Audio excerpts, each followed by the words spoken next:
நான் ஒரு வீடியோவை தருகிறேன். நேற்று முன்தினம் டிஆர்பி ராஜா என்று சொல்லக்கூடிய தமிழக தொழிலரசு அமைச்சர் டாவோஸ் சுவிட்சர்லாந்தில் வேர்ல்ட் எக்கனாமிக் ஃபோரம் மீட்டிங்கில் கலந்து கொண்டிருக்கிறார். டிஆர்பி ராஜா டாவோஸில் சுவிட்சர்லாந்தில் பேசியது தமிழக அரசியலை ஒரு கலக்கு கலக்கும் என்பதுதான் என்னுடைய அந்த வீடியோ. நான் அனுப்ப தயவுசெய்து போட்டு காமிக்கணும் நம்ம நேயர்களுக்கு. Siva and we are unbeatable right now.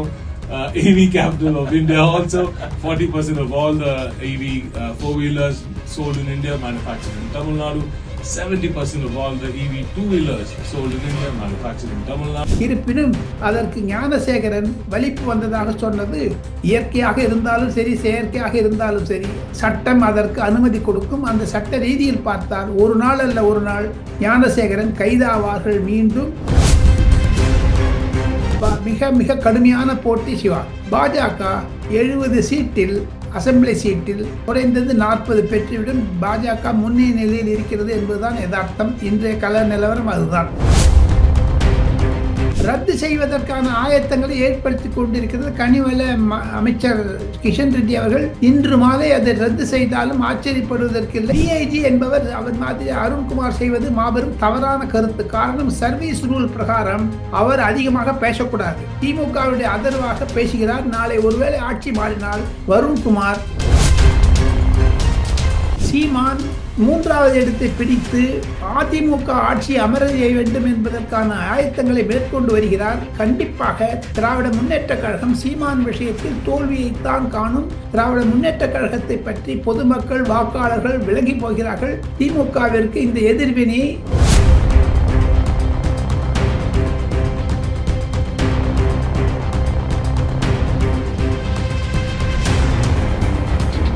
Real one voice நண்பர்கள் நேயர்களுக்கு வணக்கம். தொடர்ச்சியாக பல்வேறு முக்கியமான தகவல்களை டெல்லியிலிருந்து கொடுத்து கொண்டிருக்கும் மூத்த பத்திரிகையாளர் டெல்லி ராஜகோபாலன் சார் அவர்கள் நம்முடைய இருக்கிறார். வணக்கம் சார். வணக்கம் வணக்கம், நமஸ்காரம் நமஸ்காரம் நமஸ்காரம். சார், இந்த அண்ணா யூனிவர்சிட்டி பாலியல் பலாத்கார விவகாரத்துல கைது செய்யப்பட்ட ஞானசேகரன் போலீஸ் கஸ்டடியில 7 நாட்கள் எடுத்து விசாரணை மேற்கொண்டுகிட்டு இருக்காங்க. இந்த நிலையில தான் இன்று அதிகாலை ஞானசேகரனுக்கு வலிப்பு நோய் ஏற்பட்டது அப்படின்னு சொல்லி ஸ்டான்லி மருத்துவமனையில ஐசியூ வார்டில் அட்மிட் செய்யப்பட்டிருக்காங்க. இதை எப்படி சார் பார்ப்பது? அது சட்ட ரீதியாக பார்த்து கொண்டாலும் அவர் உடல்நிலைக்கு போலீசார்கள் அனுமதி தருவார்கள். ஒரு மாதம் 2 மாதங்கள் ஆனாலும் அது தானாகவே இந்த அண்ணா பல்கலைக்கழக விஷயத்தை கோல்டு ஸ்டோரேஜ் ரெஃப்ரிஜிரேட்டரில் போட வேண்டும் என்பதுதான் திராவிட முன்னேற்ற கழகத்தினுடைய தீவிர எண்ணம். இருப்பினும் அதற்கு ஞானசேகரன் வலிப்பு வந்ததாக சொன்னது இயற்கையாக இருந்தாலும் சரி, செயற்கையாக இருந்தாலும் சரி, சட்டம் அதற்கு அனுமதி கொடுக்கும். அந்த சட்ட ரீதியில் பார்த்தால் ஒரு நாள் அல்ல ஒரு நாள் ஞானசேகரன் கைதாவார்கள். மீண்டும் அவருக்கு ஜாமீன் கிடைப்பதோ அல்லது அந்த ஞானசேகரன் கூட அப்பாவு ஃபங்க்ஷனில் இருந்தான்னு சொல்றாங்களா, அதே எங்க சொல்ல மாட்டேங்கிறீங்க சிவா. போன வாரம் ஒரு விழாவில் ஞானசேகரன் உட்கார்ந்து இந்த ஞானசேகரனுக்கு 3 பெண்மணிகள் ஐபிஎஸ் ஆபீசர்களை போட்டிருக்கிறார்கள் என்று அப்பாவு கேலியாக செய்தார். ஆக மொத்தம் அப்பாவு என்ன முதலமைச்சரா? அப்பாவு எதுக்கு வெளிநடப்பு செய்கிறார்? கிண்டலாக பேசுகிறார், கேலியாக பேசுகிறார். அண்ணா திராவிட முன்னேற்ற கழக எம்எல்ஏக்கள் கருப்பு சட்டை அணிந்து கொண்டால் அணியக்கூடாது என்கிறார். அனைத்து எம்எல்ஏக்களையும் தூக்கி போடுகிறார். இது என்ன தமிழகத்தில் ஜனநாயகம் இல்லை என்று தான் பாலகிருஷ்ணன் கம்யூனிஸ்ட் கட்சி மார்க்சிஸ்ட் சொன்னதை கண்டிப்பாக டெல்லியில் பலர் வரவேற்கிறார்கள். சார், இப்போ டெல்லியை பொறுத்த வரைக்கும் தேர்தல் பிரச்சாரங்கள் மும்முரமா நடந்துகிட்டு இருக்கு. தற்போதைய நிலவரம் என்ன சார் டெல்லி தேர்தல் குறித்து? ஜனவரி 22 புதன்கிழமை மதியம் 12 மணிக்கு இருக்கக்கூடிய நிலவரத்தை பார்த்தால் சிவா, கண்டிப்பாக கடுமையான போட்டி. நாம் இருவரும் பேசிக்கொண்டிருக்கும் போது கூட என் வீட்டு வழியாக பாஜக, காங்கிரஸ், ஆம் ஆத்மி கட்சியுடைய ஊர்வலங்கள் போய்க் கொண்டிருக்கின்றன. நரேந்திர மோடி அவர்களும் குடியரசு தின விழாவிற்கு பிறகு நரேந்திர மோடி அவர் பிரதமரும் முதலமைச்சருமான யோகி ஆதித்யநாத், அமித்ஷா மற்றும் பல தலைவர்கள் பிரச்சாரம் செய்ய இருக்கிறார்கள். 21 முதலமைச்சர்கள் வர இருக்கிறார்கள். ஆக மொத்தம் பாஜக இதை சீரியஸாக எடுத்துக்கொண்டிருக்கிறது. பாஜகவில் பல பேச்சாளர்கள் இருக்கிறார்கள். ஆனால் ஆம் ஆத்மி கட்சியில் ஒரே ஒரு அரவிந்த் கெஜ்ரிவால் தான் இருக்கிறார்கள். எனினும் மிக மிக கடுமையான போட்டி சிவா. பாஜக 70 சீட்டில் அசெம்பிளி சீட்டில் குறைந்தது 40 பெற்றுவிடும் பாஜக முன்னணி நிலையில் இருக்கிறது என்பதுதான் யதார்த்தம். இன்றைய கள நிலவரம் அதுதான். சார், இப்போ இந்த டெல்லியில வந்து பாரதிய ஜனதா கட்சியும் பல்வேறு இலவச திட்டங்களை அறிவிப்பு செய்திருக்காங்க அப்படின்னு செய்திகள் வெளியாகிட்டு இருக்கு. இதை எப்படி சார் பார்ப்பது? கண்டிப்பாக கண்டிப்பாக இரண்டு தரப்பிலும் இளவரசன் தான் அதிகமாகிவிட்டது. நாம் இருவரும் பேசிக் கொண்டிருக்கும் போது இப்போது ஒரு ஊர்வலம் போகிறது பாருங்கள். ஸோ ஆக மொத்தம் நாம் இருவரும் ஒரு அரசு வேண்டிய சமாச்சாரம் என்ன என்று கேட்டால் சிவா, கண்டிப்பாக இலவசம் இலவசம் இலவசம் என்று சொல்வது தவிர அது பொருளாதாரத்தை அவமதிக்கக்கூடிய அளவில் இருக்கும். இதுதான் யதார்த்தம். பாஜகவும் சேர்ந்தது ஒரு துர்பாக்கியமான நிலைமை. சாடிஸ்டிக் பிரஷர் என்று சொல்வார்கள் ஆங்கிலத்தில். ஒரு தவறான கருத்து பாஜக செய்தாலும் சரி, ஆம் ஆத்மி கட்சி செய்தாலும் சரி, காங்கிரஸ் செய்தாலும் சரி, அது தவறான செயலாகத்தான் பலர் பார்க்கிறார்கள் சிவா. சார், இப்போ அஹ், மத்திய கனிம வளத்துறை அமைச்சர் கிஷன் ரெட்டியை வந்து டங்ஸ்டன் சுரங்க எதிர்ப்பு குழுவினர் இன்று மாலை சந்திக்க இருக்காங்க. இந்த சந்திப்பு எப்படி சார் இருக்கும்? அவர் சீனிவாசன் அவர்கள் தலைமையில் இந்த இது வந்திருக்கிறார்கள்.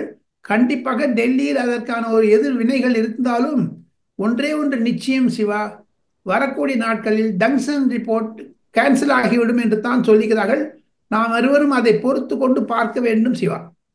சார், இந்த இப்போ நீங்க சொன்ன தகவல்லாம் இப்ப அண்ணாமலை அவர்களை பொறுத்த வரைக்கும் இந்த டங்ஸ்டன் விவகாரத்துல மகிழ்ச்சிகரமான ஒரு செய்தி கிடைக்கும் அப்படிங்கிற கருத்துக்களை பிரஸ் மீட்ல தெரிவிச்சிருக்காங்க. அப்போ நீங்க சொன்ன தகவல் ரத்து செய்வதற்கான ஆயத்தங்களை ஏற்படுத்தி கொண்டிருக்கிறது கனிவள அமைச்சர் கிஷன் ரெட்டி அவர்கள். இன்று மாலை அதை ரத்து செய்தாலும் ஆச்சரியப்படுவதற்கு இல்லை சிவா. சார், இதை தெரிவிக்கும் போதான் இந்த பரந்தூர் விமான நிலையத்துக்கு திமுக பிரச்சார காலகட்டங்களில் கடும் எதிர்ப்புகளை தெரிவிச்சாங்க. இப்போ பாத்தீங்க அப்படின்னா இந்த பரந்தூர் விமான நிலையத்துக்கு தாவேகா, நாம் தமிழர், சீமான் பல்வேறு கட்சிகள் எதிர்ப்புகளை தெரிவிக்கிறாங்க. ஆனா திமுகவை பொறுத்த வரைக்கும், தமிழக அரசாங்கத்தை பொறுத்த வரைக்கும் இந்த பரந்தூர் விமான நிலையம் மூலமாக தமிழகம் வளர்ச்சி பெறும், 10 ஆண்டுகள் பிளான் போடப்பட்டு இந்த அடிப்படையில் தான் இந்த பரந்தூர் விமான நிலையம் கொண்டு வரப்பட்டது, மக்கள் இதை ஏத்துக்கணும், மக்கள் பாதிக்கப்பட்டால் அவர்களுக்கு உரிய நிவாரணம் வழங்கப்படும் அப்படிங்கிற செய்திகளை வெளியிட்டு இருக்காங்க. இந்த திமுக இந்த யூ டர்ன் எப்படி சார் எடுத்துக்கிறது?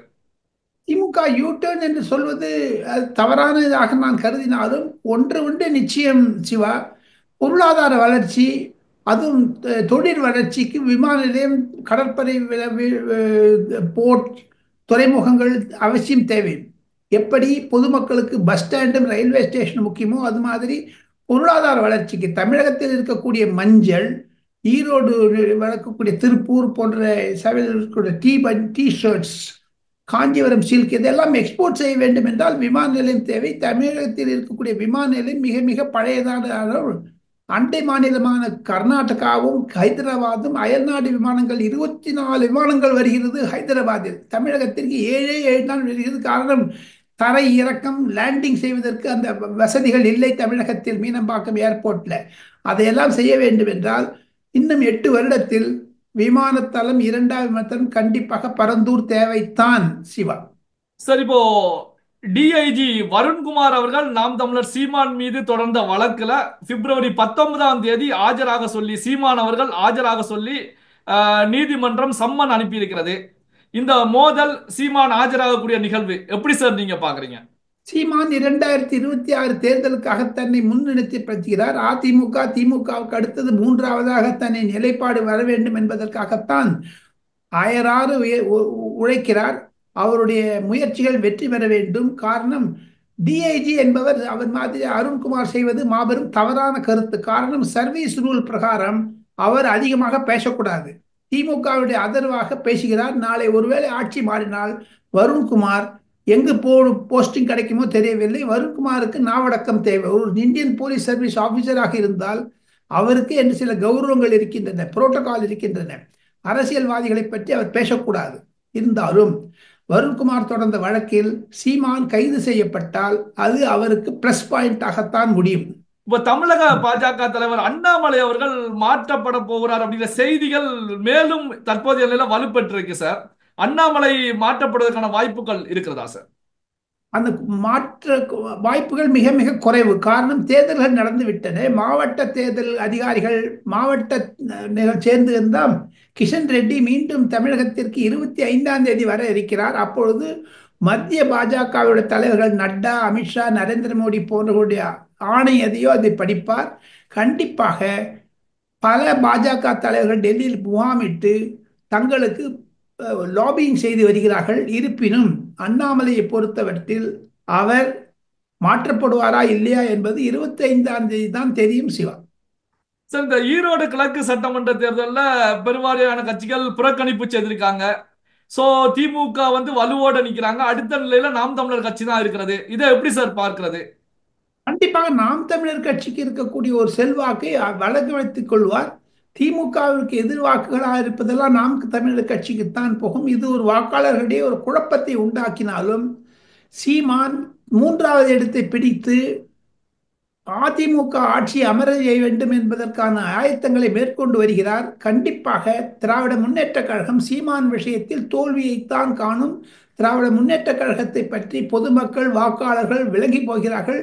திமுகவிற்கு இந்த எதிர்வினையை சந்திக்கத்தான் நேரிடும். திமுக 2026 பலம் இழந்து விடும் என்பதுதான் சீமானுடைய கருத்து சிவா. சார், எப்பவுமே நம்முடைய வாசகர்களுக்கு கடைசியில ஒரு டிப்ஸ் கொடுப்பீங்க. இந்த வீடியோவுல நம்முடைய ரியல் ஒன் வாய்ஸ் நேயர்களுக்கு நீங்க கொடுக்கக்கூடிய அந்த டிப்ஸ் என்ன சார்? நான் ஒரு வீடியோவை தருகிறேன். நேற்று முன்தினம் டிஆர்பி ராஜா என்று சொல்லக்கூடிய தமிழக தொழிலரசு அமைச்சர் டாவோஸ் சுவிட்சர்லாந்தில் வேர்ல்டு எக்கனாமிக் ஃபோரம் மீட்டிங்கில் கலந்து கொண்டிருக்கிறார். அந்த கலந்து கொண்ட மீட்டில் அவர் ஒரு தொழிலதிபரை சந்தித்தார். அந்த சார் யார் என்பதை டிஆர்பி ராஜா வெளிப்படையாக சொல்ல வேண்டும்.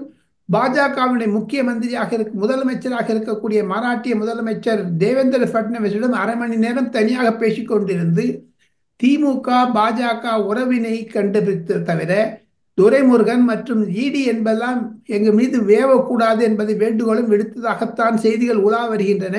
இருப்பினும் டிஆர்பி ராஜா டாவோஸில் சுவிட்சர்லாந்தில் பேசியது தமிழக அரசியலை ஒரு கலக்கும் என்பதுதான் என்னுடைய அந்த வீடியோ நான் அனுப்ப தயவுசெய்து போட்டு காமிக்கணும் நம்ம நேயர்களுக்கு சிவா. அதுதான் என்னுடைய சிறப்பு செய்தி சிவா. பல்வேறு முக்கியமான தகவல்களை நம்முடைய வாசகர்களோடு பகிர்ந்து கொண்டதற்கு நன்றி சார். தேங்க்யூ. நமஸ்தே நமஸ்தே.